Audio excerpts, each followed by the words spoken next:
show streams going live on YouTube, streaming live on YouTube. Now, this is going to be the Get TV episodes rather than the Tiki Live app. I'm going to be out in my living room using Commando TV and using the catch-up section. And I think these are the episodes from April 9th, which were yesterday. And yesterday I didn't upload any I didn't do any Rescue 911 video streams. I was just taking a break. And now today I uploaded several. I did this morning. Well, maybe I should, test to see if we are going live. I mean, I see the green Wi-Fi symbol and the 30, but, I go to my YouTube channel and check it to see if we are going live before I put 4 episodes on.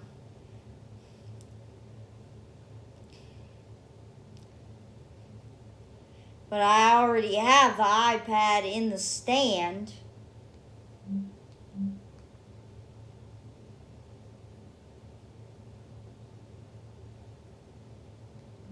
Oh, this is a good top 3 IPTV services.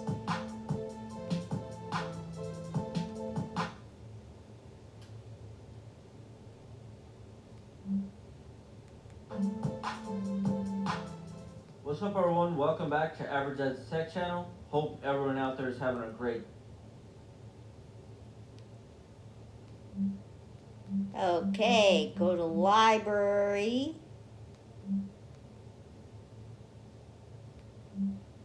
Go to Go-Kart Mishap, Bubba Saves Chewy. See, all these episodes I streamed this morning, 2 hours and 41 minutes worth. And I did it in my bedroom, and I used the Tiki Live app. I see we are going live. And I did it in my bedroom, and I used the Tiki Live app. The reason why I have the ATM symbol and ATM emojis because one of the episodes has a bank robber. So now I'm going to go to I'll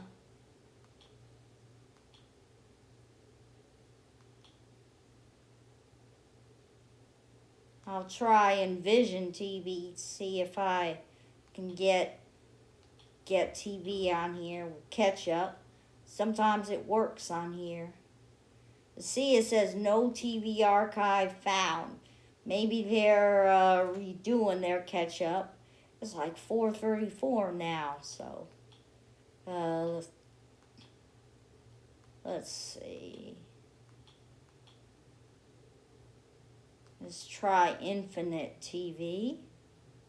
They have a catch-up.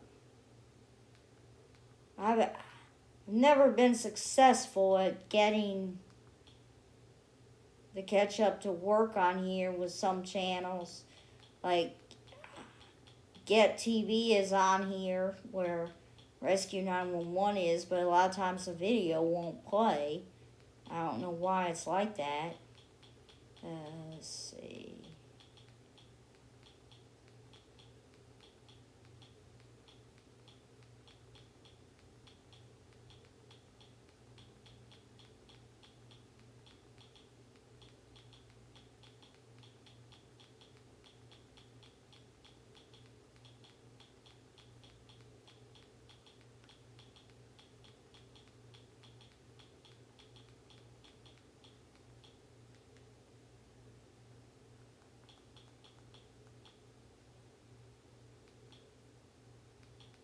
Maybe they don't have Get TV on here anymore in the catch-up.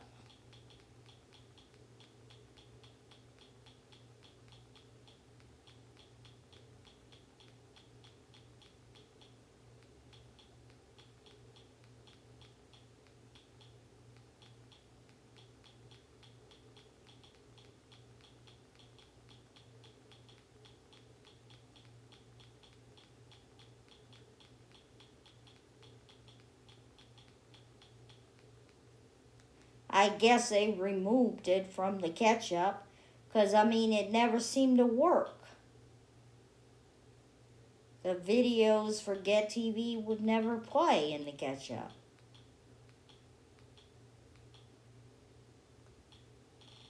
I think you can search ketchup. I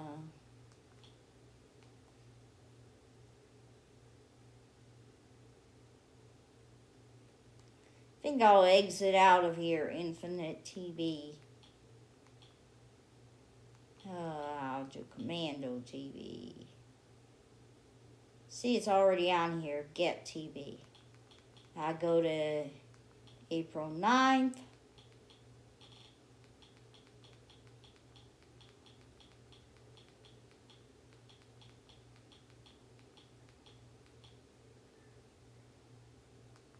Go to Rescue 911.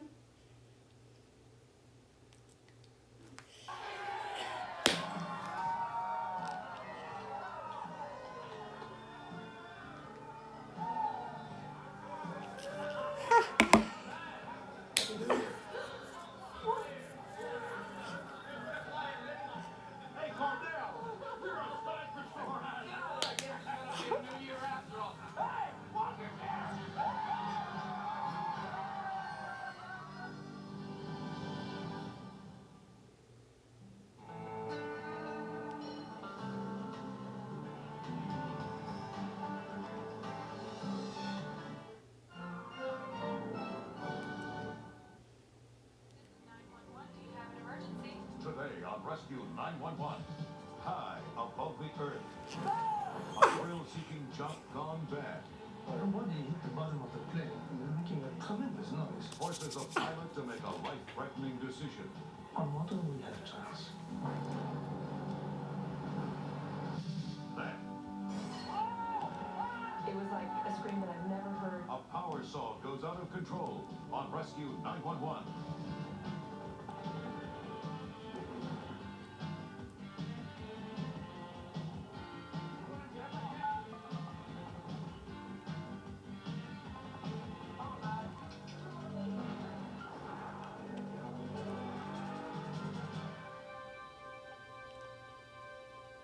Our troubled world is fractured by cultures and divided by borders.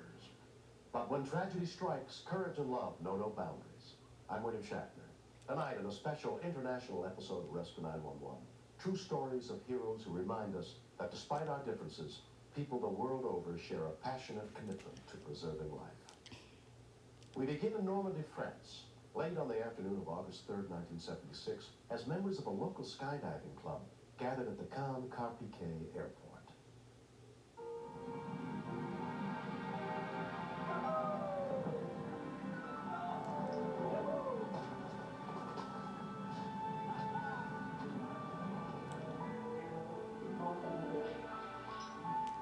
That day, 3 parachutists, including Nicole Guédon, were planning to do a tandem jump known as a star, which they had performed many times before.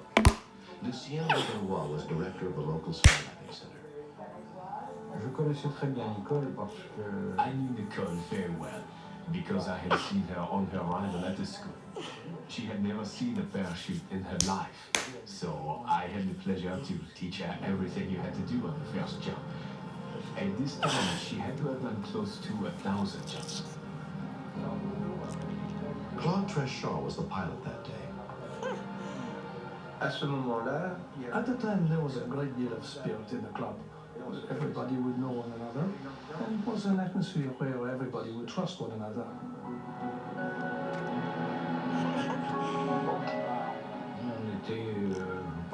They were flying the last flight of the day. Nicole was making her third jump of this type that day. There was nothing special about it. This jump, on the contrary, was a relaxed jump with friends. Claude dropped 2 solo jumpers first, before climbing to 6,500 feet to drop Nicole's group. When exiting the plane, they wanted to save time, so they bunched together as closely as possible. Miss Guédon was sitting in the doorway, from where she would jump first, and the 2 others held onto her shoulders from behind.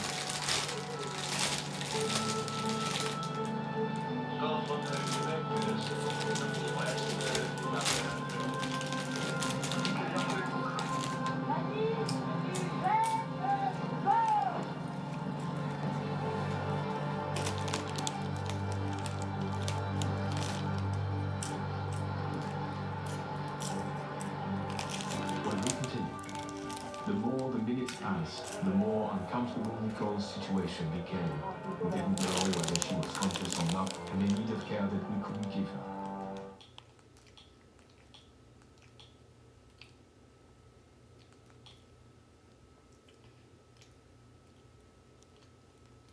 For some family time, All in the Family, weeknights at 8 p.m. Eastern.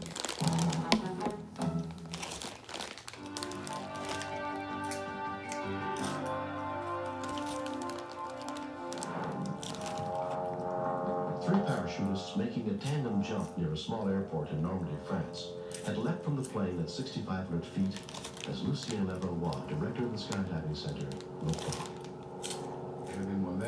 I had a pair of binoculars, which enabled me to follow the jumps. My first surprise was to see only 2 parachutists leaving the plane. Regarde, il y en a que 2. Il y en a que 2. Qu'est-ce que c'est que ça?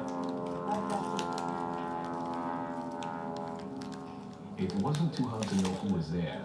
The color of her jumpsuit allowed me immediately to identify Nicole.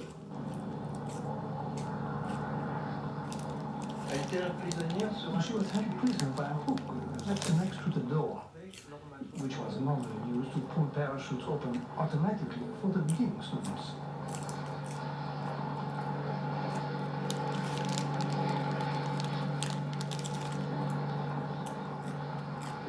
I couldn't pull on her very strongly in this manner, because even though a plane can fly very well by itself, as soon as she was swinging from side to side, the plane would swerve, and I was obliged to get hold of the control stick.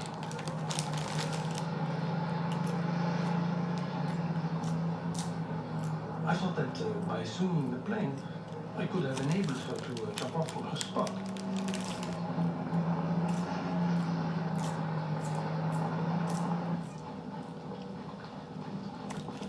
Lorsque le parachutiste When the skydiver landed, his first worry was to quickly come and warn us, to tell us, watch out, I may have hurt Nicole while passing her, and she may not be able to open her parachute.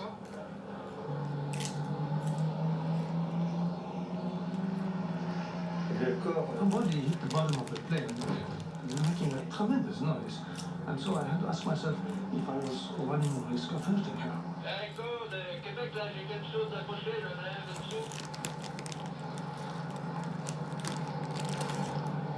I saw her gestures, and then her eyes, which were saying, no, I can't do it anymore, let me fall.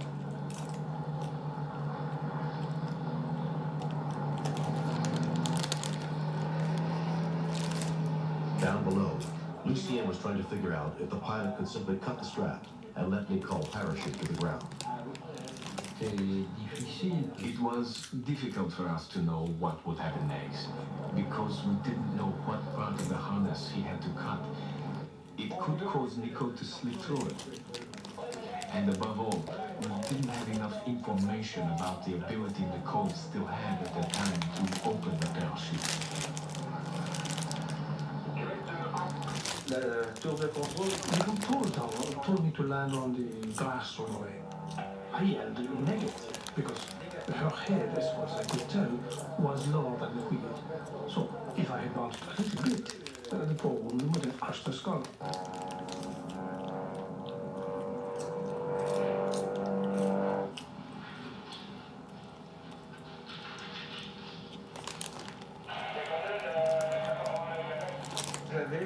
I was thinking about the water, since there's the canal that runs by Caen and then goes to the sea.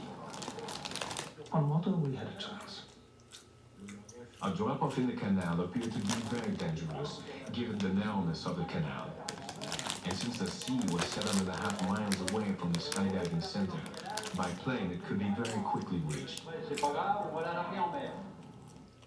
Me? I said, fine, it's the same thing, since water is the same everywhere. But in addition, at sea there were rescuers, as well as frogmen who would be able to recover her. The Louis Trion police were notified to send rescue boats to a designated drop-off point. Nicole had now been hanging upside down in near freezing temperatures for more than 30 minutes. I had to really ask myself whether she was in good shape or not. In the beginning, she was touching the inside when it was her complete hand.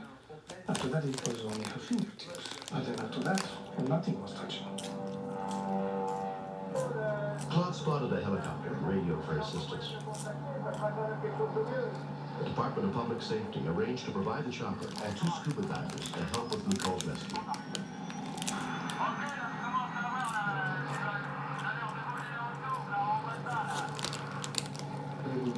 I wanted to try to cut the strap to see if it would cut easily.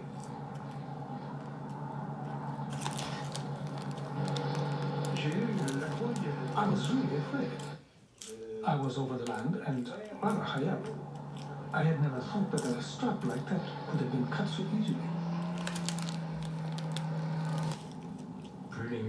The more the minutes passed, the more uncomfortable Nicole's situation became. We didn't know whether she was conscious or not, and in need of care that we couldn't give her. By 8 in the evening, everyone had arrived at the drop-off point. I was not high, that's all I can say. The divers told me 24 feet.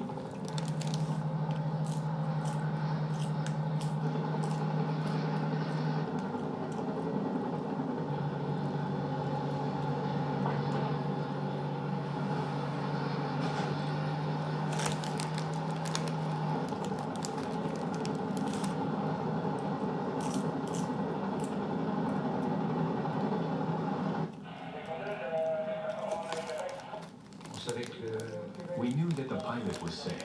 Already that was a good thing. But we didn't know at all how Nicole was, and we had to wait for minutes, which were very, very long.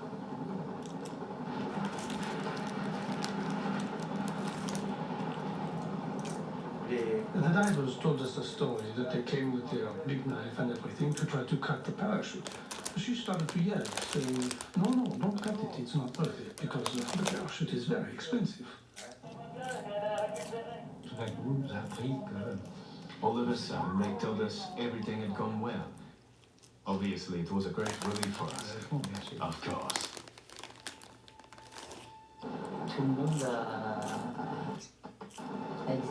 Everybody did what they had to do.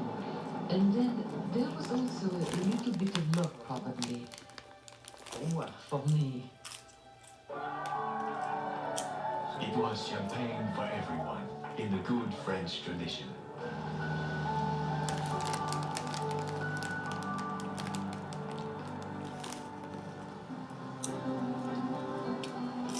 Miraculously, Nicole Guédon suffered only minor bruises in the incident. It was tiring for me, but the more time went by, the more I was thinking that something was going to happen. What we couldn't do up in the air, both of us, other people were taking care of it, and I trusted them. It's entirely possible that someone less poised than Nicole under the plane would have pulled on the handle that opens one of the 2 parachutes, which obviously would have been catastrophic. Within 2 weeks, Nicole was skydiving again. 17 years later, she has completed more than 3,000 jumps and is an instructor at the skydiving center. They certainly listened to her, because, understandably, this incident is still talked about today. It was a difficult time, but since everything turned out okay, it's actually a good memory to have saved someone. It's not bad, you know.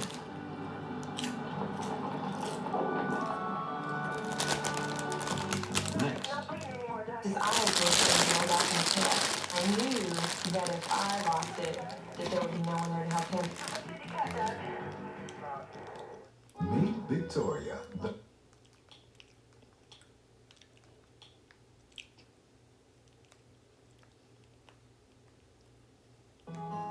or to enroll in a dual complete plan from United.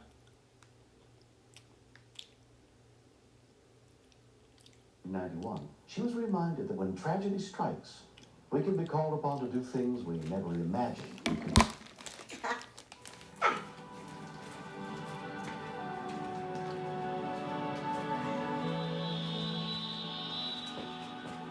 20-year-old Doug Reeves was the only other person at the shop that morning. I went back to say hello to Doug and see how he was doing. He told me that he had a terrible weekend. his dog got hit by a car, and when he went out to help the dog bit him. And so he was looking forward to getting the work week started.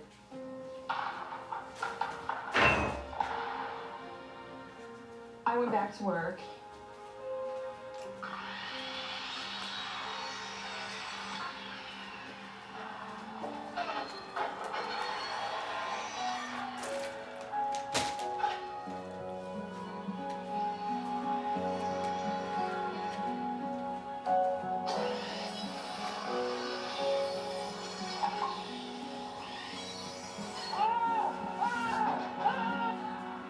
It was like a scream that I've never heard anywhere in my life.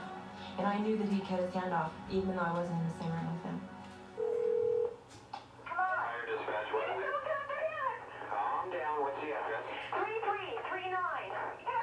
Calm down, listen to me. She was a little out of control. At times you have to go through and really, basically get in there and just tell them, look, you gotta listen to me. That we're trying to help the person.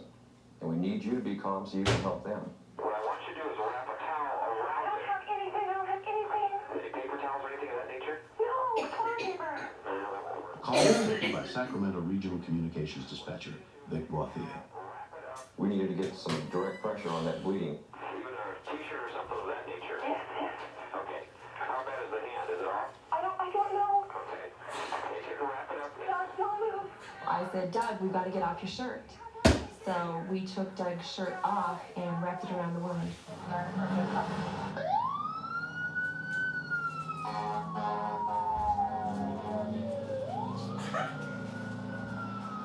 What do you want me to do? What I need you to do is I want him to... I think he's going into shock. Okay, then we want him to lay down. Come on, Doug, I want you to lay down. Come on, let's lay down. On the ground. I was afraid maybe I would pass out. I don't deal with the sight of blood well at all, usually. I gotta stop the blood. I gotta stop the blood. He had probably cut through the artery because of the way the blood was coming out. Don't put a tourniquet on it. It's got a shirt on it. Okay, wrap. You don't want to think of things. That's your last resort if you have to use it. Pressure. Okay. Okay, now what I want you to do is I want you to lay him flat like he is. Okay. I want you to elevate his legs about 18 Put inches. your legs on the bench. Legs on the bench. There we go. Okay. Okay. You're doing good work. All right. Come on, he keeps saying he's gonna die. No, he's not. We're Come not on, gonna... Doug. It's Just okay. tell him we're not gonna let him do that. We're not gonna let you. No, you're not. It's not bleeding. His eyes were starting to roll back in his head. And I'd say, come on, Doug, come on. And his eyes would come back. And I knew that if I lost it, that there would be no one there to help him. Did you cut on a saw? Yeah. Okay. Does he know how much he cut? How much did you cut, Doug? About all the way through. Okay. The hand has not been basically amputated, right? It's through the bone. Okay, it's through the bone, so it's hanging basically by the skin. You just think about everybody that's on their way here and they're gonna take care of you. They got a whole crew coming. Atta girl. So I want you Good to work. just hang on. Come on, you know you're not gonna die. We're not gonna let that happen. Good girl, Lori. It's okay. It's gonna be okay. Sacramento County Fire Rescue Units were the first on the scene. Okay, they're here. Should I leave them here? No. I want you to stay on the line with me until I get here. Can I go out front and play? Yes. They're here. Okay. He says it's through the bone. It's through the bone. He's concerned he's lost too much blood. Okay. When I heard John's voice, then I knew she was in good hands. All right. Thank you. Good luck to you. Bye-bye. Bye-bye now. Looking at the scene, the amount of blood that was on the floor and on the walls, I had estimated approximately 15% of his blood volume right there that he had lost. With arterial bleeding, that within minutes a person could die from loss of blood. We virtually constructed a splint from the lower part of his arm all the way up to his fingertips with gauze pads and cling.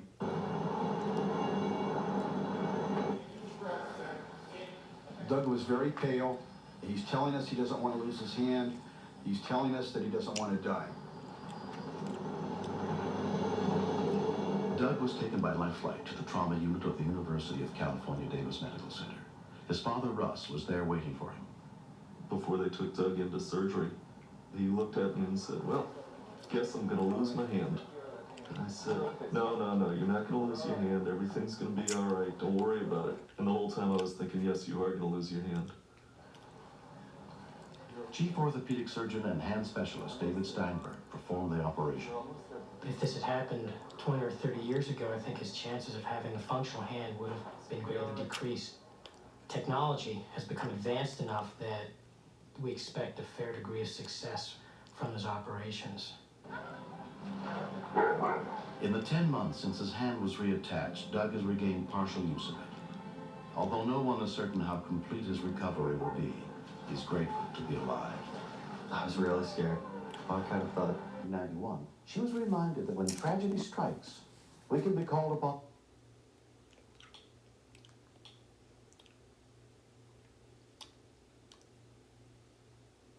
Really feeling.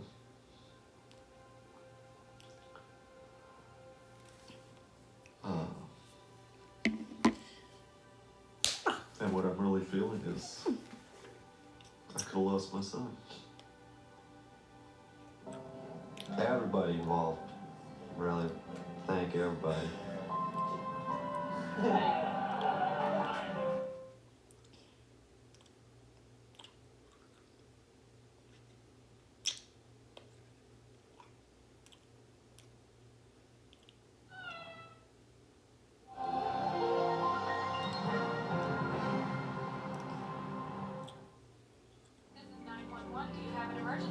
Today on Rescue 911, children left unattended. I looked out and I saw Stephen floating upside down. Threatens a young boy's life. At that point, I thought my son had drowned. Will medical help arrive in time? And I thought, oh no, my worst dreams have come true. Then, I'm chasing him in my vehicle. an everyday citizen risks life and limb to put an end to a deadly bank robber. On Rescue 911.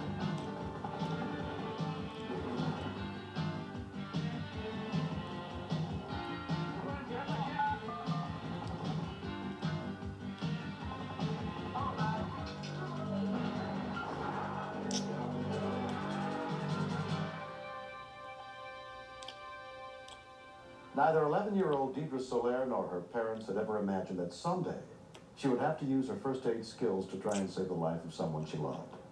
But that moment came on July 16, 1991, at the family's home in Westerville, Ohio.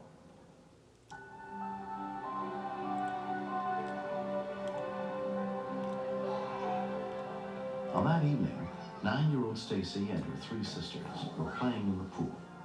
We were seeing who could make the biggest splash off the diving board. Sabrina, my littlest sister, was the judge.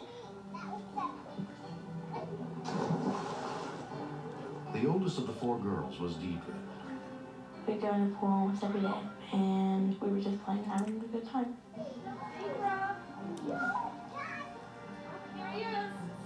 Around 7:30, Nina brought out her 3-year-old son, Stephen, who did not know how to swim. All of them were having a big time. And Stephen wanted to go be with his sisters, so I got his swimsuit on.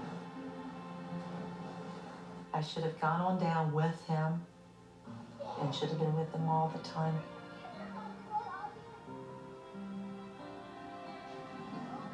We were just sitting down talking over dinner like we usually do. About the only time when the children aren't around.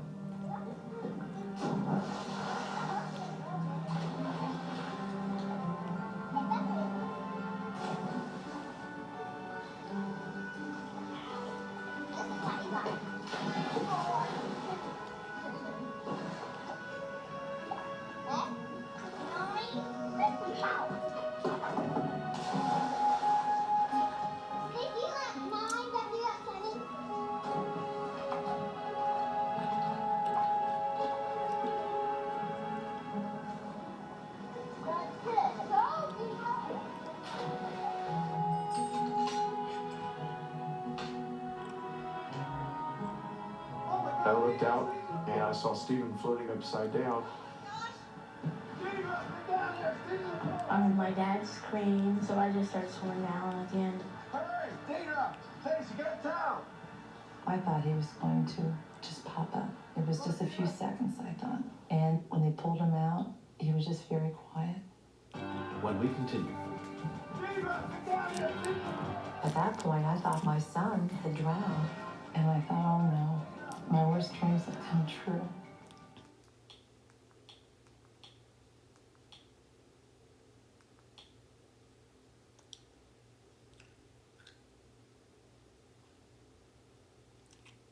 like he was sleeping, but really more like he was dead.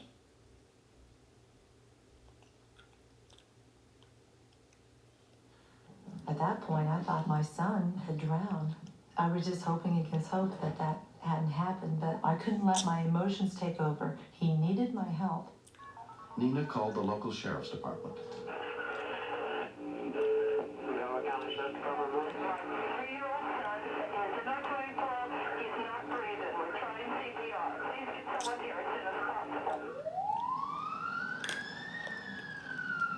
Volunteer rescue workers from Genoa and Harlem townships were sent to the scene. My dad didn't do CPR because he didn't take the class in about 20 years, so and he decided that I would do it since I took it just about 2 weeks. Steven was all blue and his body was all limp. I wasn't really thinking, no, I was doing CPR on my brother. I was just doing it. Deidre and my dad keep saying there's no heartbeat. It looked like he was sleeping, but really more like he was dead. I was very scared. It was hard work to do it. He had to push really hard on his chest, but I have to do it. Nina also called her neighbor, Sandra Bricker, a medical educator. The most terrible thoughts in the world went through my mind when I heard her screaming, "My baby's dead." I instantly just took in the scene, and the baby was cyanotic. That was a very, very frightening thing to me. It means that the circulation is definitely shutting down. I was amazed that Deidre was concentrating so hard on doing CPR on her own little brother. Give me a towel. Get a towel, somebody get a towel. I was happy when Sandra came because I was just getting tired. I was kind of getting weak. Words cannot express how frightening it is seeing your son laying there, unable to breathe. And I thought, oh no, my worst dreams have come true. And I said, how could this be happening to us? We're there with the children, and we've always been so concerned and so careful about the children. We turn our backs for a second, and then there they are. How could this be happening? Among the volunteers responding was paramedic Mona Lord. My husband and I lost a 14-month-old daughter to SIDS. So it puts me in a unique position that I see both sides of the fence. And if it doesn't go well, I know what they're going to have to face. Suddenly, I got a pulse. And I remember screaming, "We've got a heartbeat, we've got a heartbeat." 6 minutes after the call for help, the first rescue units arrived. One of the responding paramedics was Hugh Dick. We were very much afraid that we didn't have anything in our favor because of the distance we had to travel. So you planned for the worst scenario. You need an airway. But when we got there, we found the neighbor had done CPR. The boy's older sister had done CPR. He was basically holding on his own. How's that monitor going, Mona? You're at 9 stack. You're talking about 120. I thought it was great that the sister, especially someone that young, one, knew the CPR, and two, took the initiative to go ahead and step in and do it. A life flight helicopter was called in to airlift Stephen to Children's Hospital. He spent 5 days there and was released without any permanent injury.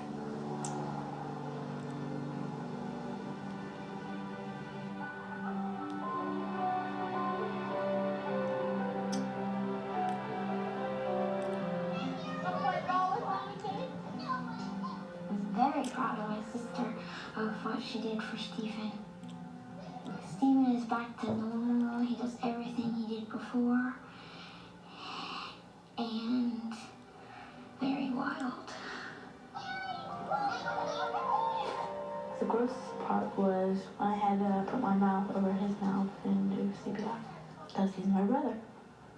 It's gross to do it on your brother. Children can be trained to do safety measures and life-saving techniques, and quite often can do it better than we can. 2 months after the accident, the Soler family had a party for all the people who helped save Stephen's life. See this glasses here? It was just a miracle of miracles. Everything fell into place. Sandy was there, Deidre was there, and the rescue people came as quickly as they could. We're so thankful. He's alive. What's that here? Yeah, your pee-pee? I guess. Paramedics, EMTs, they all go through a lot of intense training, and most of them are volunteers. But after a while, you need to be compensated in some way, and money will never take it. The feeling of holding on to Stephen and watching that family is the best compensation you'll ever receive. Next. We have a bank robbery. He was determined to get him.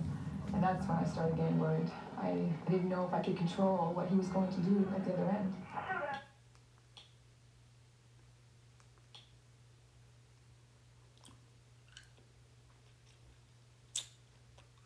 7 months, 55 pounds later. And when my son came home, his look is, Dad, I can't believe this is what you look like.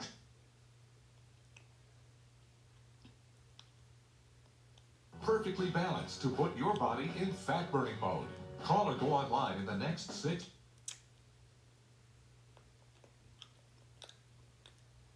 Just call now or order online. Either way, don't wait. I know you can do this. Try the new personal plans from Nutrisystem. Change your life today. Go to Nutrisystem.com/Marie or call 877-971-FIT8 right now to buy 1 month, get 1 free. Plus get 4 bonus offers. And on the 7th day, you were given Walker. Walker Texas Ranger. Now every Sunday from 6 to 10 p.m. Eastern on Get TV.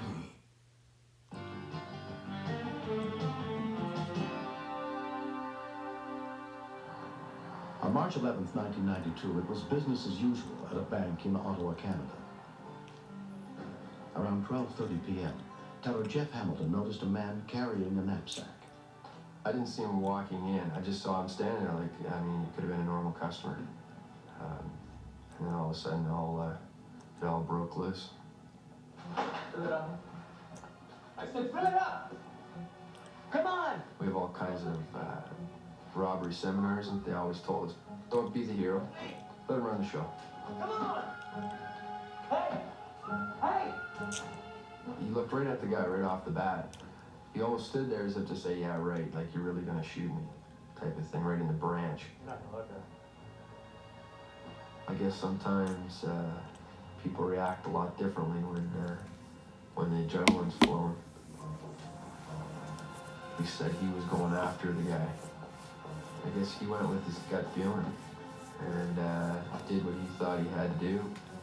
Kevin Mulligan's call was taken by Ottawa Police Dispatcher Rosemarie Penny. Emergency SOS? We have a bank robbery. I'm Canada Trust. Okay, I have the suspect. He's armed. You have the suspect, sir? Suspect. Where are you? I'm at the corner. My coworker got the original call from the bank, and I was right beside her, so I was listening in. We knew what he looked like, and I also knew the officers were already on the way. He's running on foot. I'm behind him on Kerr. Going Kerr.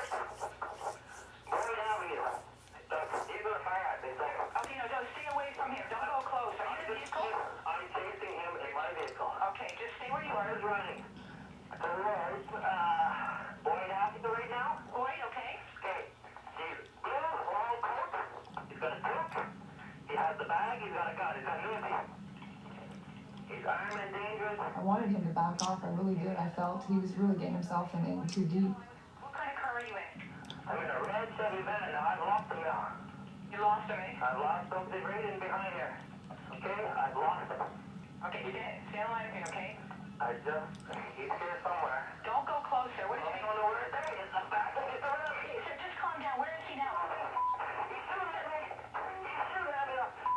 Shots are fired here. He's shooting. Can't get away from him. Okay, listen to me. Just get away from him. I'm trying. He's behind me. Okay, drive away, sir. Sir, please just drive away from him. I got shots all over my truck. I was so mad. Yelling at me to stop and shooting him at the same time. He wants a better shot, I guess. The man is totally bananas. My adrenaline was flowing and I was pumped. What's your first name? Kevin. Kevin, okay. He was determined to get him. And that's when I started getting worried. I felt scared for him, and I didn't know if I could control what he was going to do at the other end. Don't go close to him anymore, okay? headed up towards Turpine Motors. Okay, constable heading towards Turpine.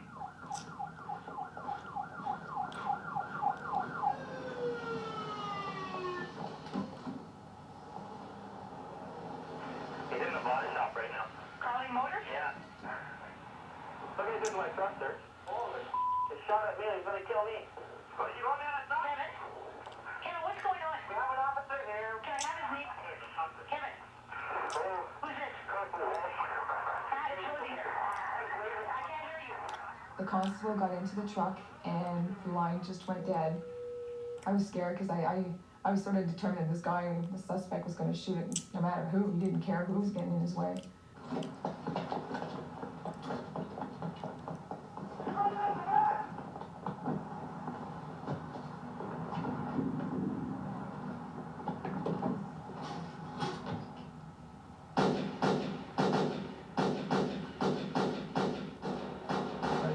Taking a shot, but I realized that the traffic behind him on the Queensway was very heavy that day. Constable Mike Ryan was leading the pursuit of the suspect. If I missed him, there was a good chance I probably would have hit one of the vehicles in behind.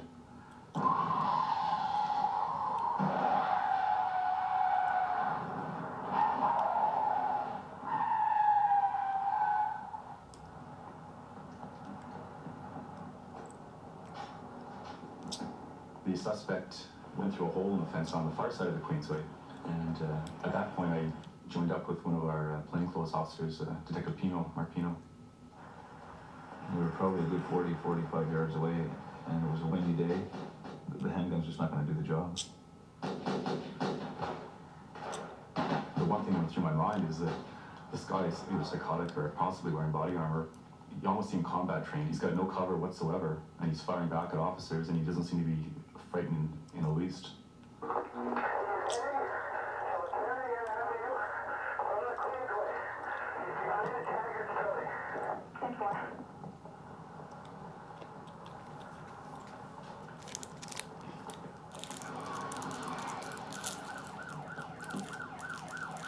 We weren't cognizant of what was going on inside at that point, but we knew he wasn't coming out.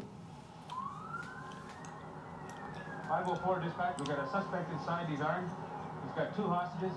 We need the hostage negotiator and activate the SWAT team. Acknowledge? A perimeter was set, and members of the SWAT team took up positions around the building.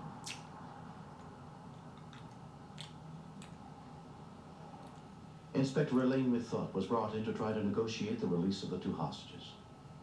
He was receptive when he saw that the cellular phone was being offered to him.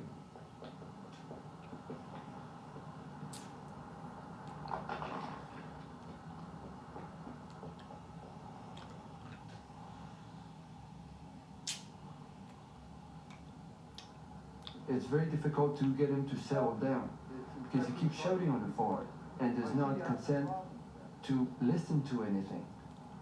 It was totally impossible to fulfill his request. It would have put the hostage's life in more danger.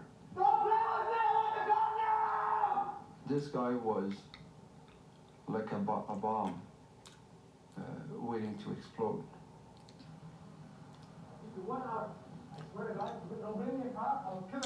As we mounted the stairs, Bob just yelled at me to run, and I heard a commotion behind me.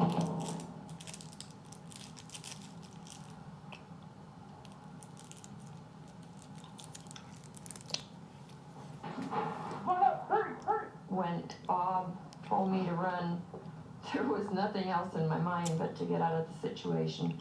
The man said at several points that he would kill both of us and himself too.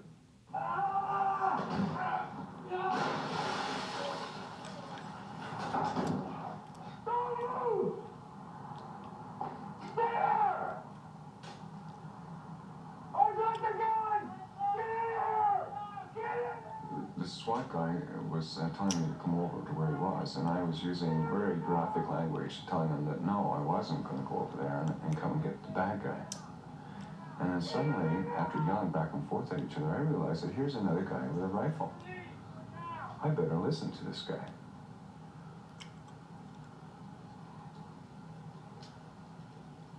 And at that point, one of the officers that had been involved from the beginning, through the chase and everything, came running over screaming, he's not the bad guy, he's the good guy, let him up. The suspect was apprehended in a stolen car by police staked out behind the building. The man was totally irrational. It was like he had no plan, and someone without a plan and total desperation is very dangerous. I felt I had no choice, that there was no option. And faced with that, I decided to fight. If he hadn't done what he did, I don't think that either one of us would be here today to talk about it. The suspect subsequently pleaded guilty to multiple felony charges and was sentenced to 12 years in prison. Hostage Bob Ireland and the man who called 911 on the cellular phone, Kevin Mulligan, were honored by the Ottawa Police. I'm not a hero. I was just trying to follow the guy from a distance to get him apprehended by the police. And it just didn't happen that way. I go west first. Yeah. Oh. I wish more people. Just call now or order online. Either way, don't wait.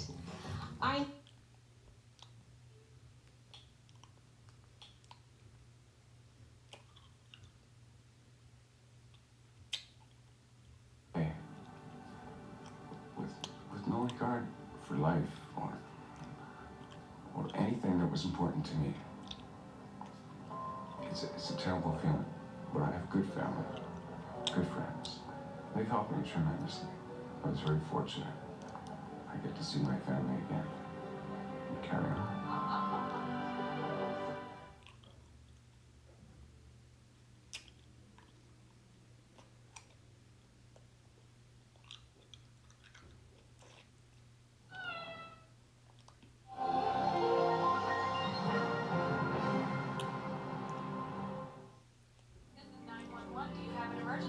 Today on Rescue 911, a hidden crevasse takes a downhill skier prisoner deep below the surface. We thought maybe he was dead. Be there as fellow skiers attempt to save their friend's life. I knew it was a race against time, and every minute felt like an hour. Then, over a ton of shattered glass buries a factory worker alive. I believe the guy right there. On Rescue 911.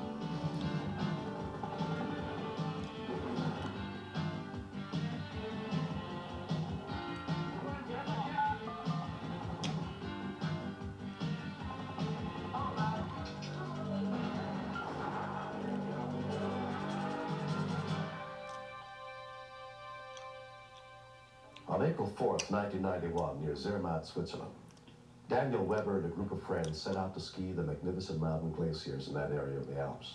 All six were experienced skiers who respected the dangerous beauty of the slopes, but felt prepared for the challenge that awaited them.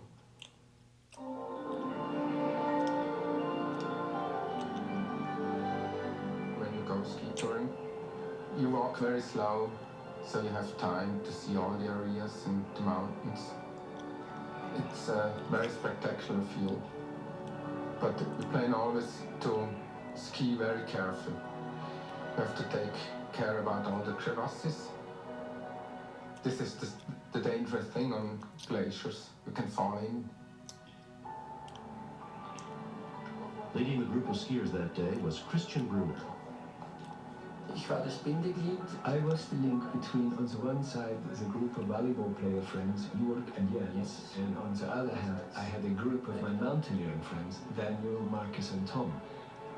The weather was nice and clear, the sun was shining, we could enjoy the sights, the view. It was a wonderful feeling, especially for Jens and Jörg, because it was the first time that they had been on the top of a mountain that was 13,000 feet high.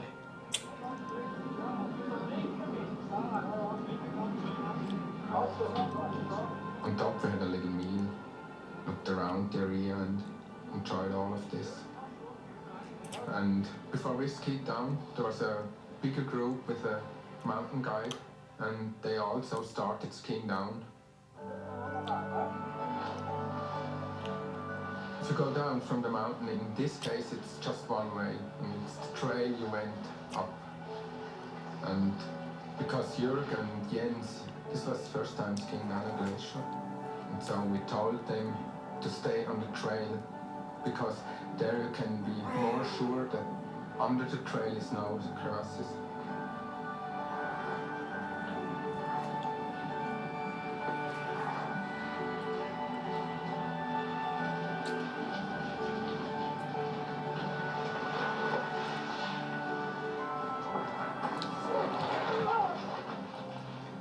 Hey, Jörg! Jens, der Jörg ist in der Decke!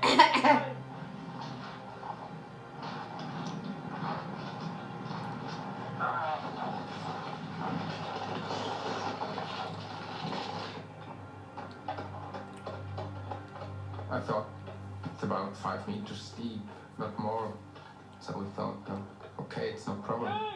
But we looked into the hole and it was so deep and it was a shock. We thought maybe he's dead.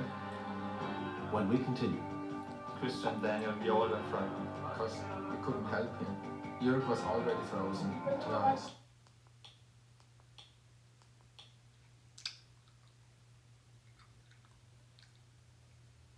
$155, leaving your loved ones to pay the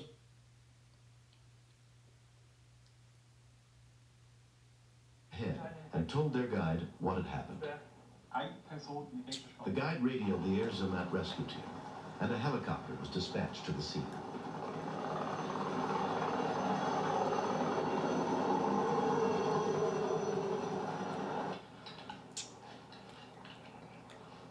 Unterkühlung bedeutet, dass die Körpertemperatur. If a person is exposed to freezing temperature, that means that the temperature of the body will sink to a dangerous degree. And if it reaches that degree for any length of time, then that means that the heart and the body functions will simply stop. Setzt ein Herzstillstand ein. Weil ich eben wusste, es ist I knew it was a race against time, and every minute felt like an hour. Jens Zollhofer lowered two friends into the crack in the glacier. I was scared. Christian and Daniel, we all were frightened. We realized we would have big problems to get him out by ourselves.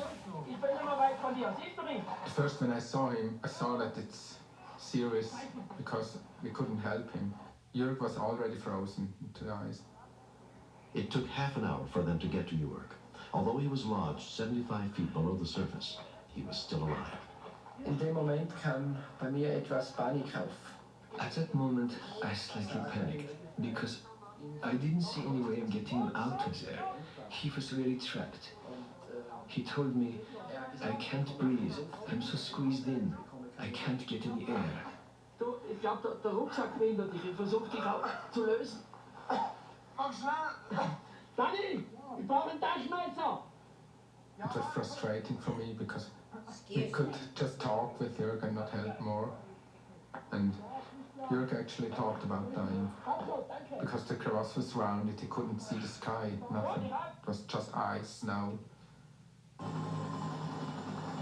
Because of strong winds, it took the helicopter more than an hour to reach the scene. Among those who responded was alpine ski guide Kurt Lauber. You have to be really lucky that you can survive if you fell into a crevasse. I don't know, maybe it goes 50 to 50% that you survive or that you die.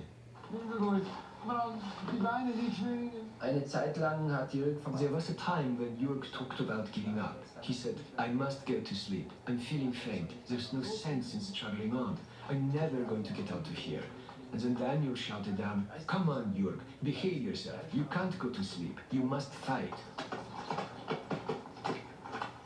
We was working with a small ice axe because as long as he sees that something is going on, he's not so afraid. The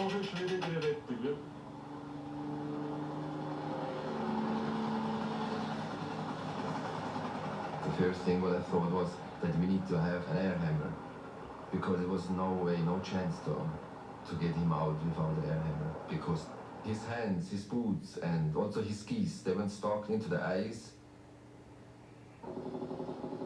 By the time an air hammer arrived at the accident scene, Jörg had been trapped for more than 2 hours.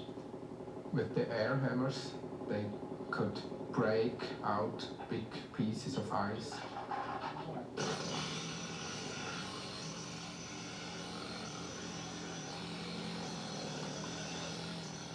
They worked slowly, but they had to do it very safe. They were being as careful as possible. Yorick had been pinned between the walls of ice for nearly 5 hours when rescuers finally freed him enough so that they could try to lift him out.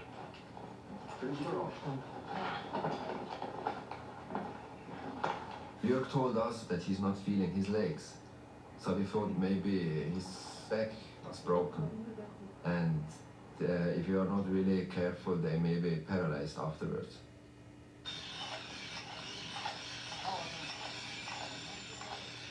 Jörg war fast leichenblass, hatte ganz... Jörg was almost as pale as death. His lips were a deep purple, his eyes half closed. The freezing was taking its toll. Hypothermia was near. Emergency medicine specialist Dr. Axel Mann had been flown in to treat Jörg as soon as he reached the surface. In der letzten halben Stunde, wo in dem... In the last half hour that he was in the crevasse, he almost lost his consciousness. That meant that we had to assume that his body temperature had fallen way down below the critical point of 80 degrees. That meant that there was an absolute danger of Jörg losing his life. We could feel the relief of all the people, including the rescue team. He was out there and he was alive. It's like being reborn. It's like second life. Jörg was transported to a hospital in Visp for treatment. He was released after 3 days with no lasting effects. Das ist dann wirklich nur noch den Bergführern und auch meinen Kollegen zu verdanken, Daniel. It is only due to the mountain guides and my friends, like Christian and Daniel, that I am still alive. They constantly encouraged me. They tried to tell me to overcome the situation. They inspired me not to give up. They actually risked their lives for me. So I'm certain that without these people, I wouldn't be here today. I would not have survived.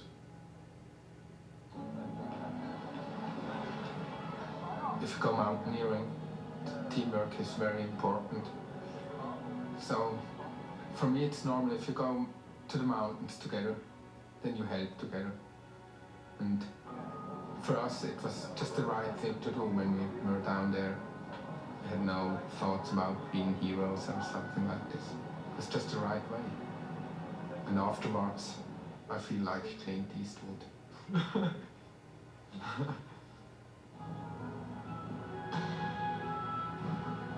Man sollte jetzt... Just because an accident like this one happened, one shouldn't now have the feeling or impression that it's very risky to go on ski tours and to ski in the free nature. All in all, a ski tour is surely still less dangerous than driving a car.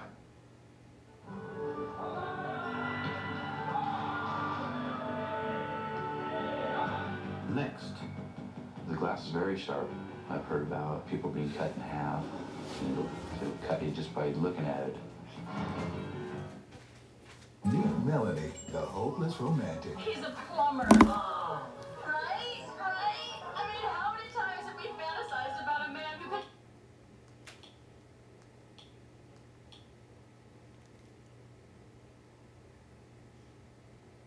Online right now to loveshriners.org to give your monthly support.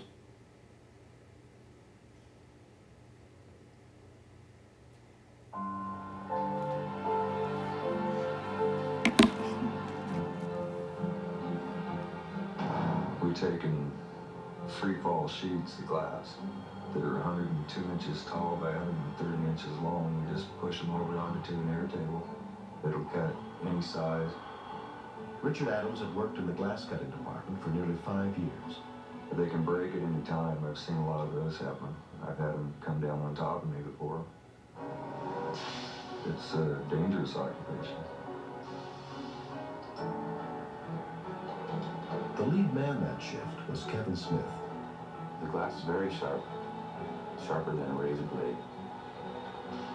I've heard about people being cut in half, and it'll cut you just by looking at it.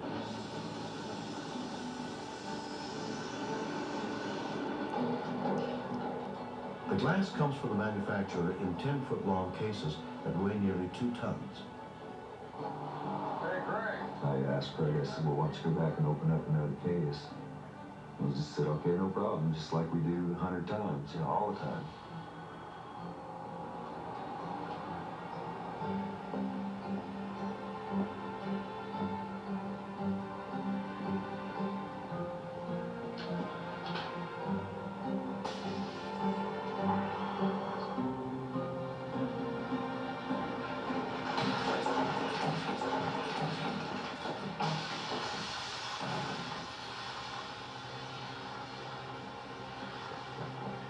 Plant manager Larry Henry noticed a commotion on the floor of the factory.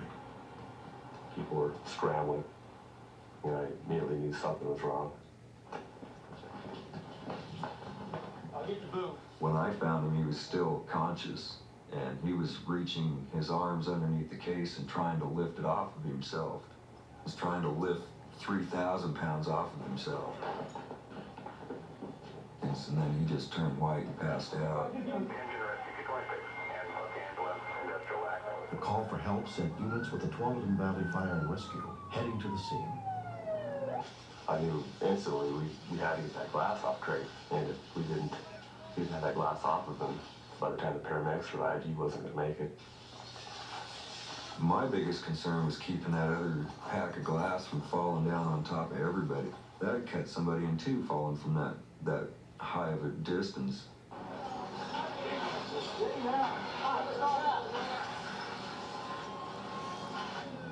Within 5 minutes of the call, rescue units arrived at the factory.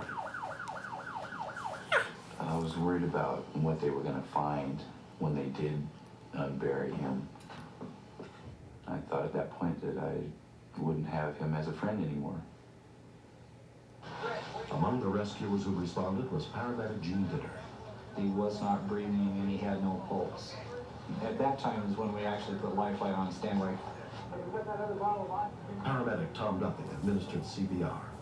We were very concerned because when you have a trauma patient that doesn't have a pulse or isn't breathing, statistically less than 1 in 100 patients will survive.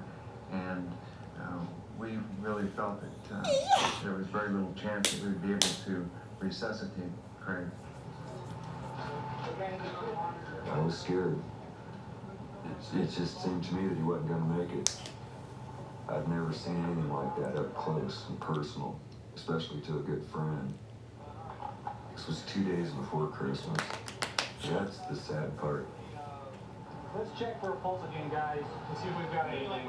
His chances of survival are probably very slim, but after looking at the expression on the co-worker's face and everything, we felt that we needed to give it our best shot, not only for Craig, but for the co-workers.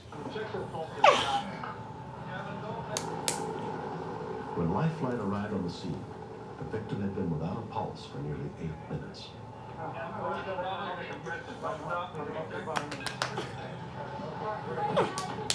Flight nurse brought some medications in so we could get him intubated.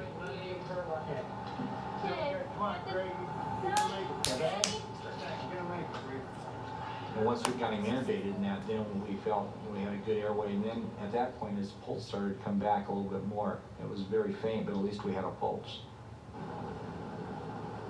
Craig's wife Jean was at home when she received word of the accident. Oregon Glass called me and told me that his leg was cut. And then a few minutes later, they called me back up and told me that he was going to be life-flighted to the hospital. And I knew then it was bad. Craig Hoffman was admitted to Oregon Health Sciences University Hospital in critical condition and put under the care of surgeon Donald Trunke. We suspected it was pretty severe because of the incredible crush injury that you would get from 4,000 pounds of glass. My major concerns at that time was whether or not he had fatal damage to the brain because he wasn't able to breathe during that time. Hey, Chase, let's look at this film. We thought it was a very grim prognosis. There really had never been any signs of, conscious life at the scene. We certainly didn't see that in the emergency room. But you can't give up at this point in time because you don't know.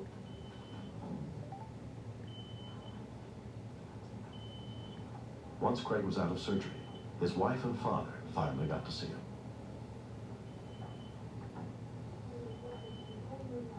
It was the hardest thing for me to go in and see him all hooked up in tubes and wires coming in and out of his body. The doctor told us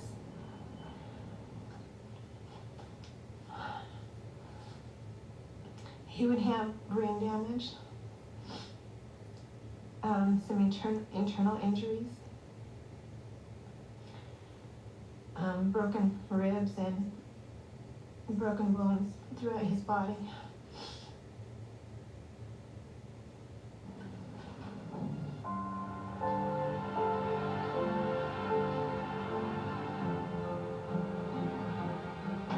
We've taken free fall sheets of glass that are 102 inches tall by 130 inches long. We just push them over onto an air table that'll cut any size.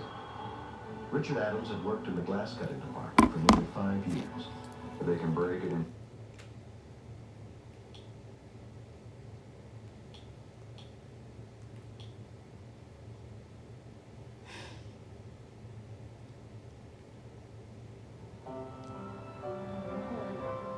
I feel like I'm real lucky to be alive, and I do believe it was a miracle that I am alive. I had a lot of people praying for me. And I would like to thank them for praying for me. It's a hard way to find out who your friends and people that love you are.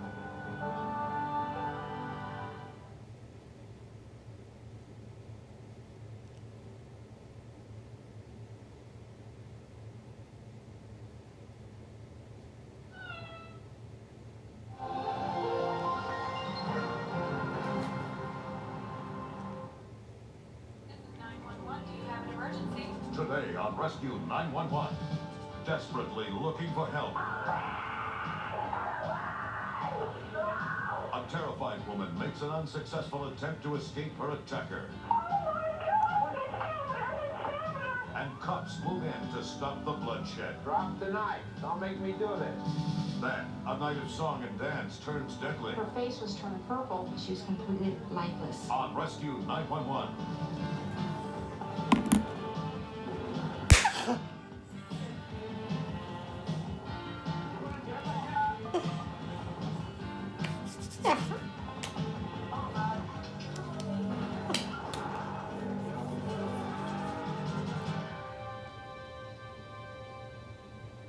On a long summer evening, the quiet town of Wilton, Connecticut usually seems even more peaceful. But shortly after 8 o'clock on July 3rd, 1992, all that changed for Kathy Hubert, when she found herself facing a very difficult decision, never imagining that the choice she made would be a matter of life or death. This story may be too intense for some viewers.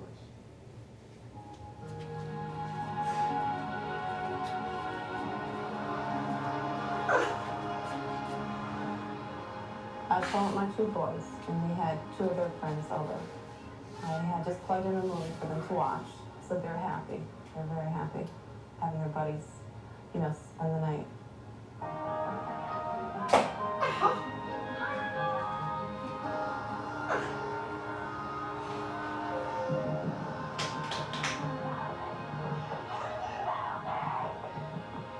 What's an emergency?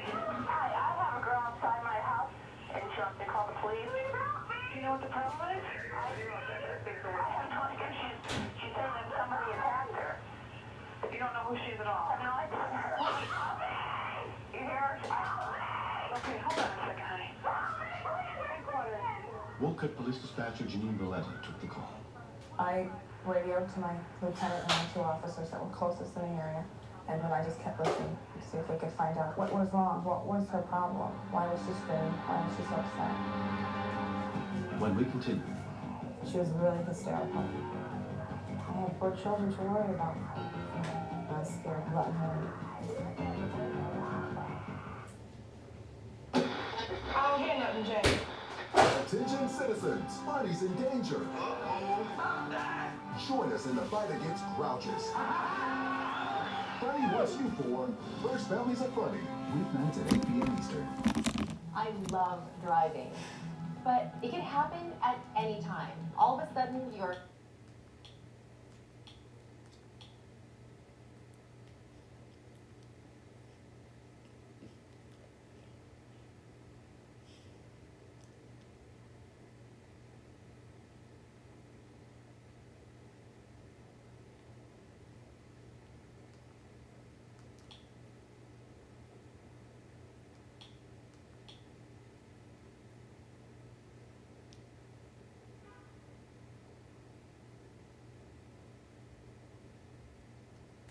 I don't know why it won't play.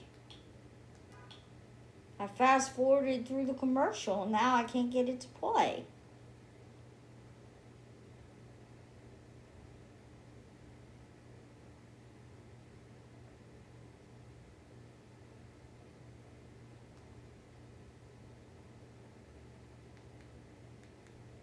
I mean, what happened? Did my internet connection go out? 'Cause I can't get anything to play.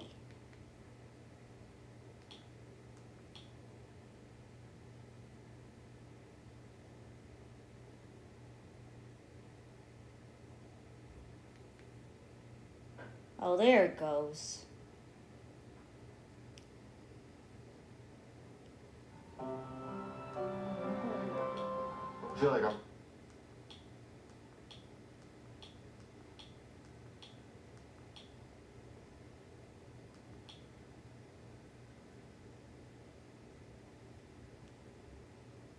Listen, if you haven't called CarShield yet,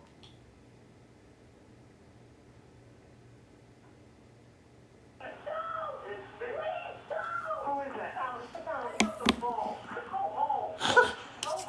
Kathy?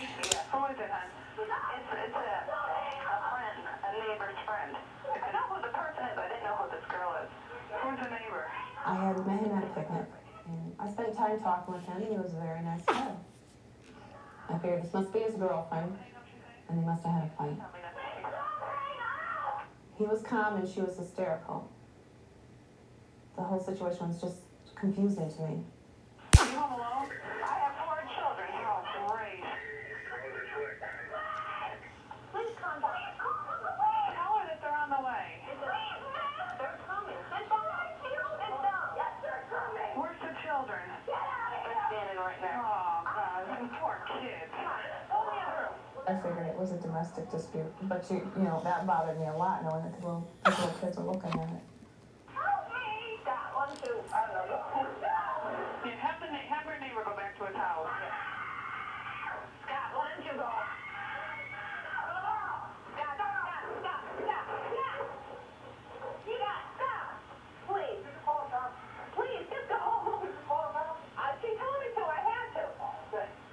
Scott, stop. Please.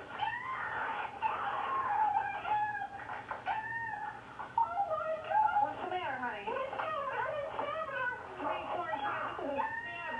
Regarding the neighbor and his girlfriend. Okay. Her cheek was cut wide open. She had blood all on her hands, all around her neck. And she just walked towards me, and she says, I told you it was going to hurt me. Kathy, I'm back. Where was she stabbed? Oh, she won't let everybody out. I can't believe it. I'm shaking. Okay, Kathy? Kathy. All right, sit down, please. Kathy, tell me his name. All I know is first name is Scott. Please come here. She's cut up so bad. Okay, honey, they're on the way, but I need to get this information. No, you're not. The stabbing is the neighbor next door. All I got is his first name is Scott so far. Lieutenant Don Thurkelson was first to arrive on the scene. I can't believe somebody died. Tell her the ambulance is on the way. Look at you. Please, somebody died. I could hear Kathy talking to Lieutenant Thurkelson.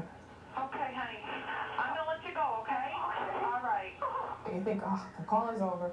The girl's going to get help. This is the end. I can go and get a cup of coffee And then the call comes back and there's still more. The victim was bleeding quite profusely from her neck. So at that point, I went back to the trunk of the cruiser to retrieve the first aid kit.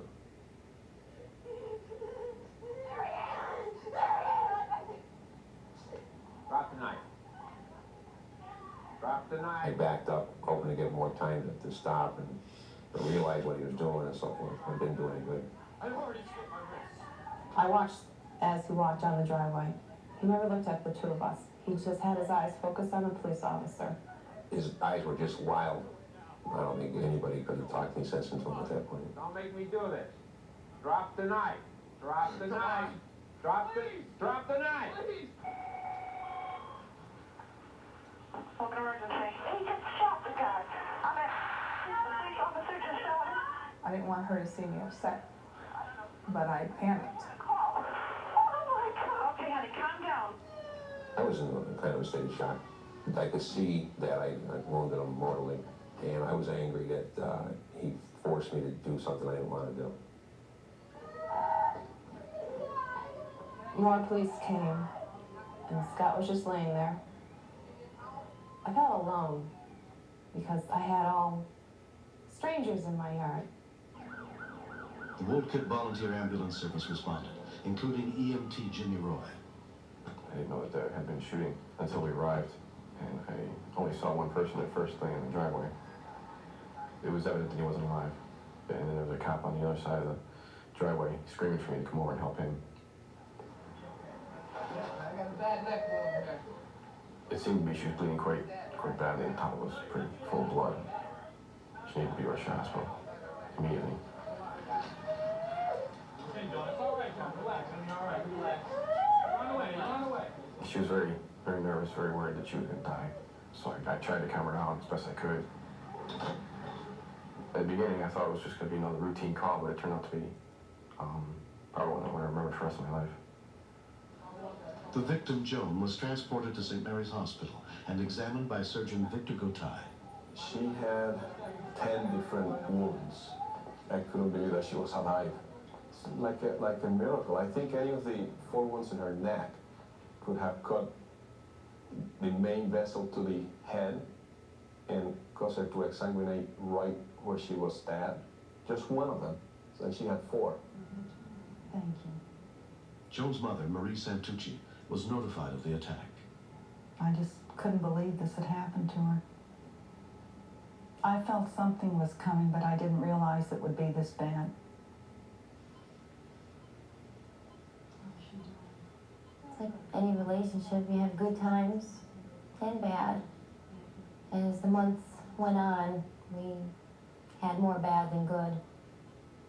She used to try to keep a lot of it from me, and I just didn't ask her because she didn't want to tell me.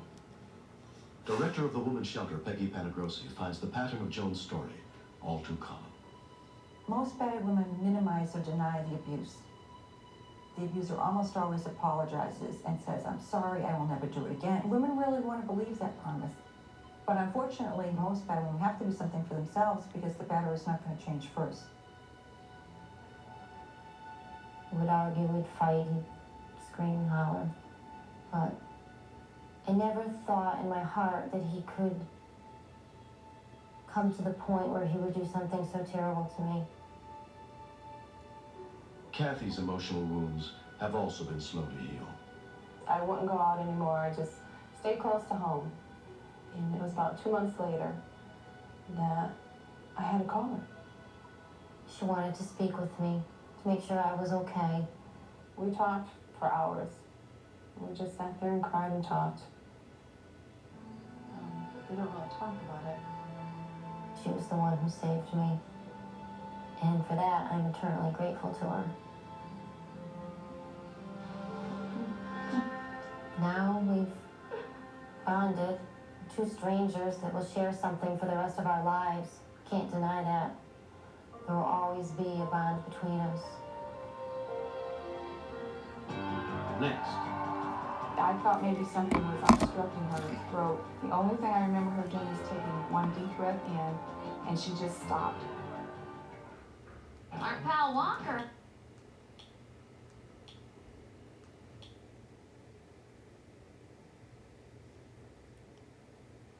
bikini. Now don't let me down now.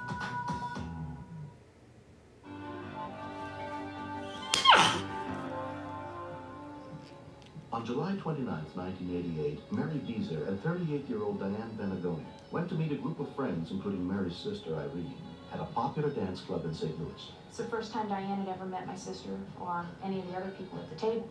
And all I had to do was introduce Diane to them. And, I mean, Diane's so easy to talk to. She sat down with my sister and just started jabbering. Diane was a very fun-loving, easygoing sort of person. She enjoyed herself.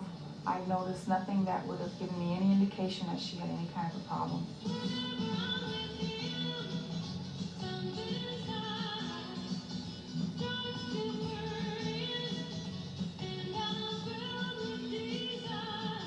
We were just having a real good time. Everybody was up off the table, and she just started really getting into it.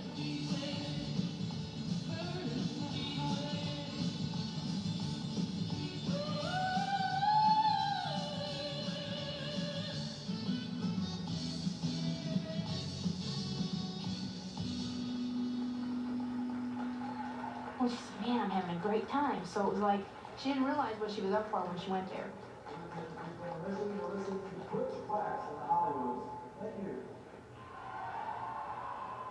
I went to talk to her, and her head was bobbing, and I said, Diane, are you okay? She didn't answer me. So I kind of leaned over, and I said, Diane, are you okay? And I was shaking her shoulder, and her eyes were like half closed, and then I knew something was wrong.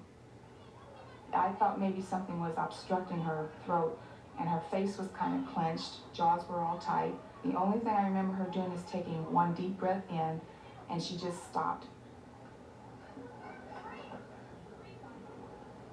I thought maybe she was hyperventilating. I got on one side of Diane, and Irene got on the other, and we were both trying to feel for pulses, and we couldn't feel them. And I do have training in CPR, and I was thinking to myself, do I remember enough CPR to be able to save somebody's life? Someone ran to ask the band to make an announcement for help. The singer, Carol Rowley, responded. She looked bad. She was a little cyanotic around the mouth. I reached for her wrist for a radial pulse, and it was really rapid and weak. I heard her heart rate. It was very irregular. And then it just stopped. Dead, cold. There was nothing. Dr. Steve McNally was in the crowd that night. I walked across the ballroom, and that's where I saw Diane laying on the floor, unresponsive. Went up and checked the pulse in her arm and didn't feel a pulse. And at the same time, there was a nurse there, and at that point, we began CPR.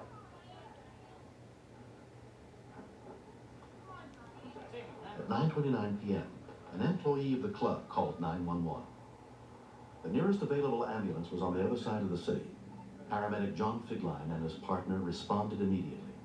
Back to respond to a 342. Busy Saturday night, and the ambulances that were near the Casanova Ballroom were on other assignments, so we were the closest, even though we were 6 miles away. It was getting pretty frightening for me because I'm thinking, oh no, she's so young. You know, this could be me. They were doing the CPR, but you could still see that her face was turning purple. I'm like going, oh my God, you know, this can't be happening. I mean, it feels like you're losing a sister. There was another woman who came up and knelt beside me and said that she was a nurse at St. John's Hospital and I need some assistance. I said, yes, please, because it wears you out. I was really running low on energy. Sandy Curtis joined Carol in two-person CPR. I knew we had to do CPR, but I already felt that she was already dead. There was no response at all. She was completely lifeless.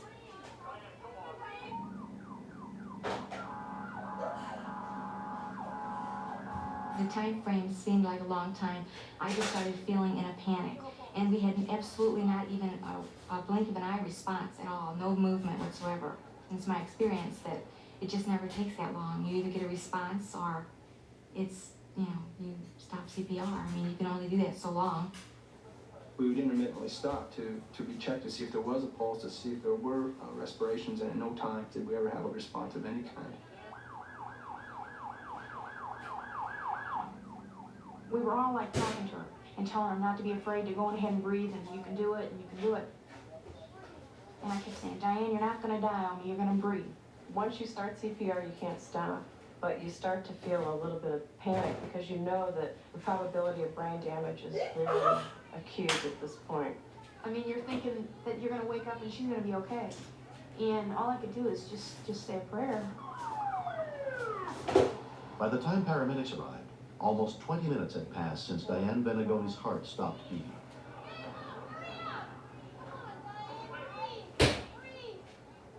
The patient, when we arrived, was unresponsive. She was basically had died. Her heart had stopped. Got the cardiac monitor out.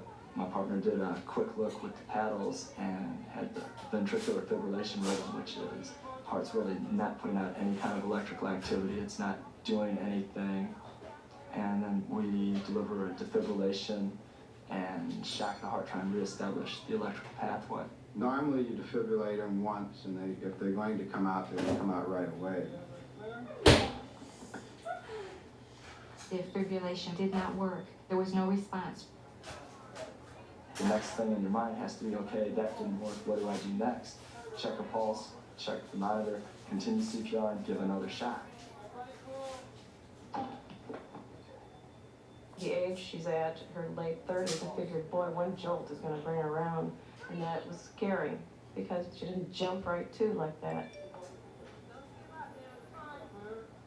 Okay, I'm getting a pulse. Getting a pulse here. We defibrillated her 3 times before we got a rhythm back. We established an IV line, had the patient intubated so that we could use a mask, and administered some cardiac medications to ensure that the rhythm would not reconvert to the original rhythm we had had. When she got a heart rate showing on the scanner, that's when I was relieved because I knew that there was at least hope. Diane was rushed to Lutheran Hospital. Dr. Randy Johnson was on call. Diane apparently underwent sudden death. Her neurologic function, when she came in, was minimal. Her neurologic function would hopefully come back. A great deal of people, it doesn't. It's basically God's will and time. For 6 days, Diane lay in a coma. Her mother, Helen, kept a constant vigil at her bedside. Diane was very important to me because that's all the family I had left. I had to rely on the doctors that were there, the hospital personnel, faith, hope, and prayers. Mary never lost hope that her friend would come out of the coma. I said, look over here. And she looked over at me, and I took her hand and I said, Diane, squeeze my hands, squeeze my fingers. And she did. I mean, it was real light. Now don't let me down now.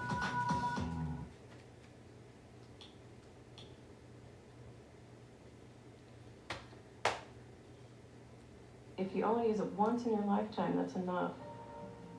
Diane has since gotten married. Both she and her husband are grateful to the people who gave her a second chance at life. They responded to my needs without hesitation. They will be carried in my heart and my thoughts and my prayers for the rest of my life.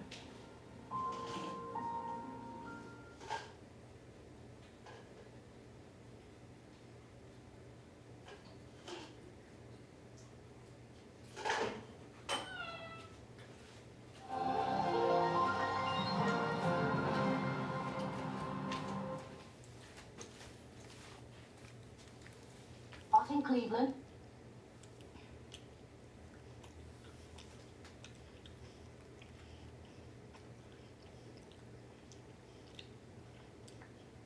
Okay, this is another cord cutting option. It is $6 a month, and it's called Top Dog IPTV. You can use your debit card or credit card to pay for it. How to download the app. You go to the FileLink store on your Fire Stick, if you have one.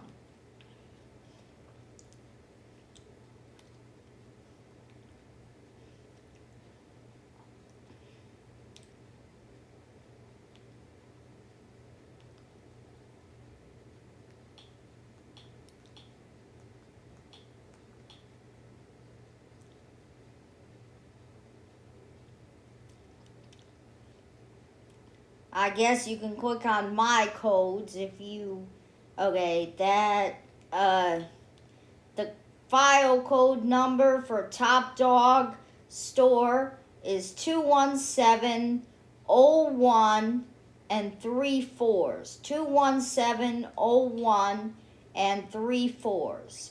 21701 and 3 4s. 21701 and 3 4s. And I downloaded the first app right here, TPK Top Dog version 2.3. And you choose your username and your password, and that's what you use to log into the app. And see, I have the app on my Fire Stick. I go to it, Top Dog IPTV. I don't think there's a free trial available. There's like video on demand included with this monthly service. You can connect a VPN to it, but I don't connect it. There is no catch up with this service, even though there's a catch up button. See, it's blank. Go to series. See, these are all my favorite series, like The Big Bang Theory, Cheers, Married with Children, Roseanne, Home Improvement, The Garfield Show, Mickey Mouse Clubhouse, Hannah Montana, Family Matters, Young Sheldon, Lizzie McGuire, Girl Meets World, Alf, Leaving Neverland, Hillary, Tiger King, which is a Netflix series, Atypical, The Good Doctor, Fuller House, Gilmore Girls. Oh wait, I never bookmarked Gilmore Girls. I don't know how it got in there. And I don't know how Feud got in here either. But Saved by the Bell, I bookmarked The Unicorn, The Magic School Bus, Boy Meets World, Snoopy in Space, Disney's House, something about cats, Mickey Mouse, Ted Bundy, Falling for a Killer, The Windsors, Spinning Out, McMillions. That's about, so like you can like look at action and adventure, and so a lot of these I haven't favorited, and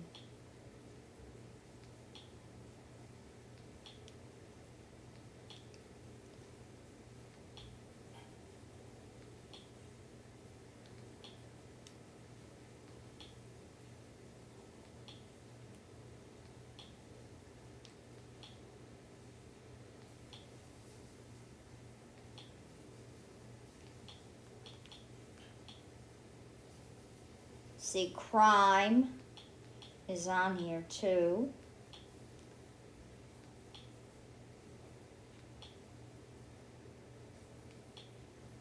I'm gonna go Disney Plus Kids. See, the Healing Powers. Beavis and Butthead.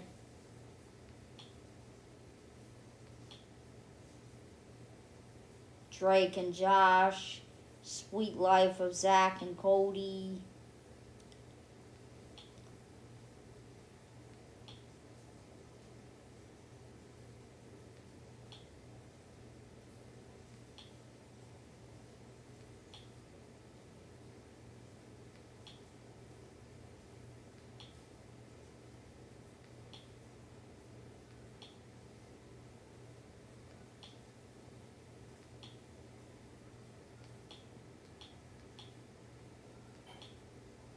Go to family, that's a good category. They don't really have a lot in the family category.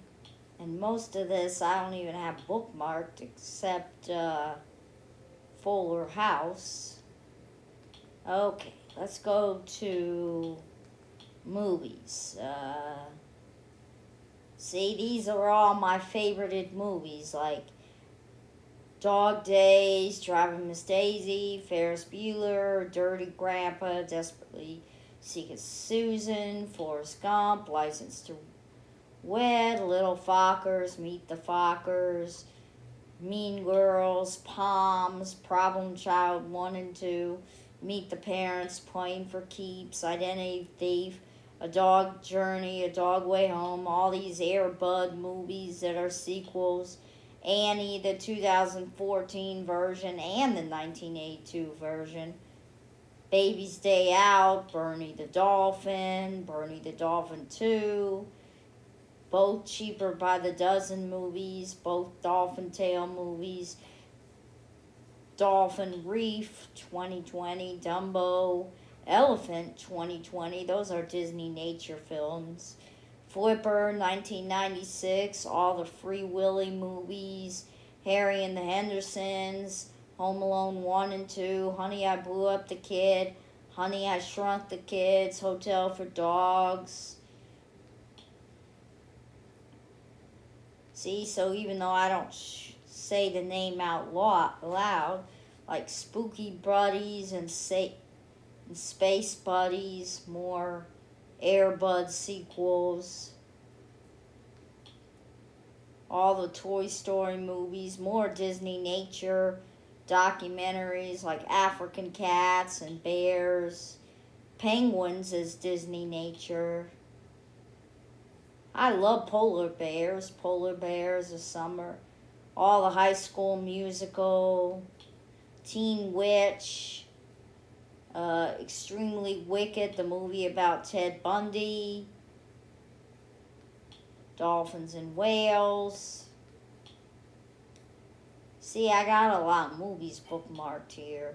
Titanic, Castaway, Willow, the original 1984, Karate Kid.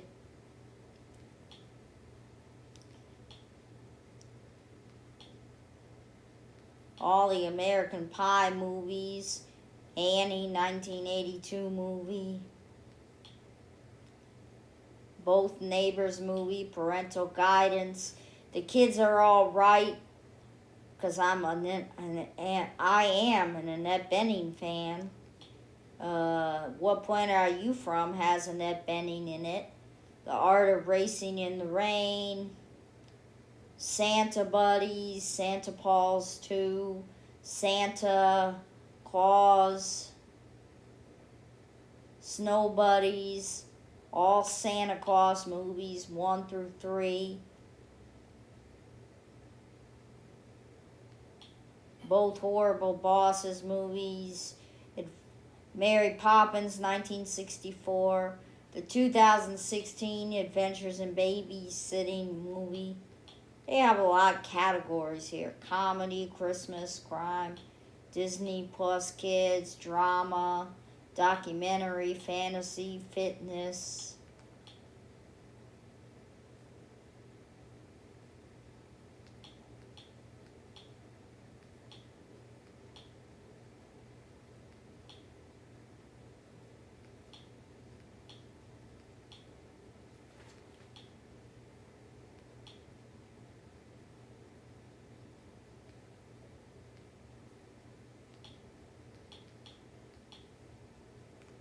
They even got a history category.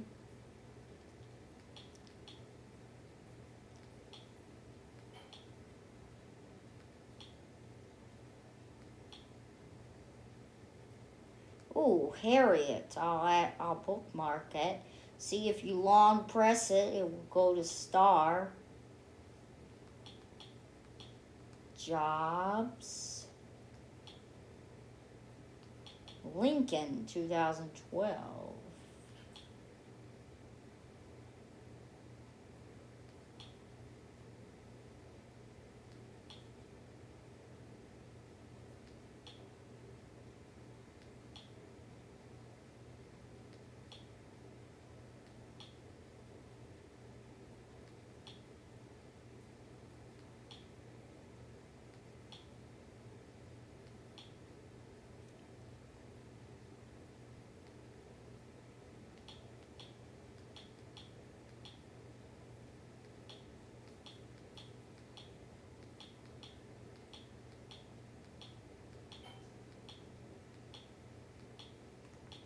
They even have an Oscar collection in here. Oh no, that's NASCAR collection, not Oscar. Supercross.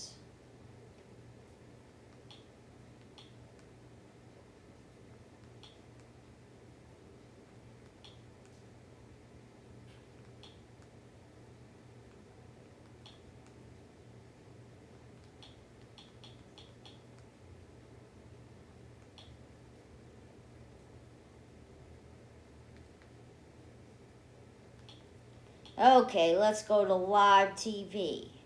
See, I got my bookmarks. Sky Cinema, CBS Justice, 24/7 channels such as Fuller House, Boy Meets World, Atypical, Paw Patrol, Saved by the Bell, Ted Bundy Falling for a Killer, 24/7 The Good Doctor, WAFB, which is a Baton Rouge station, WBRZ, Baton Rouge station, New Orleans CBS, New Orleans Fox, New Orleans NBC, Baton Rouge NBC bookmarked. I live in Baton Rouge. Like to watch ABC Spark, the Canada Family Channel.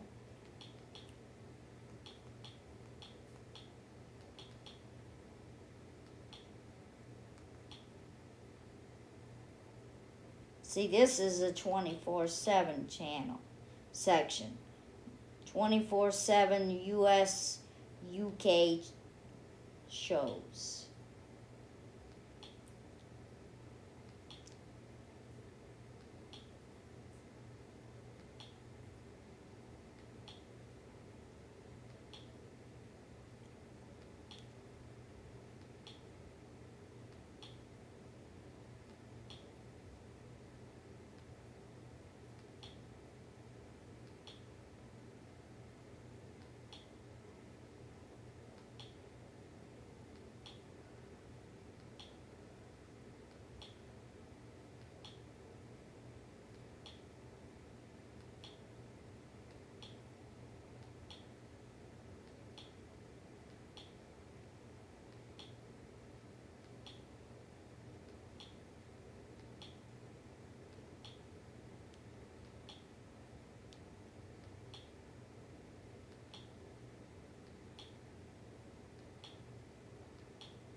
See, I can put Ted Bundy on and they will play this documentary 24 hours a day.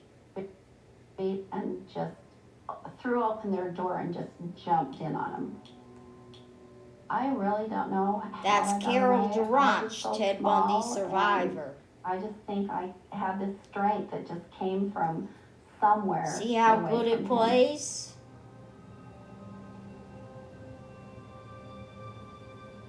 Debbie was attending a play with her family at Viewmont High School on the night of November 8, 1974. She left the play early to pick up. Okay, I'm about to eat dinner. I'm about to eat my Friday night pizza. Hit the big red button and subscribe. Peace out, YouTube. Click on finish event.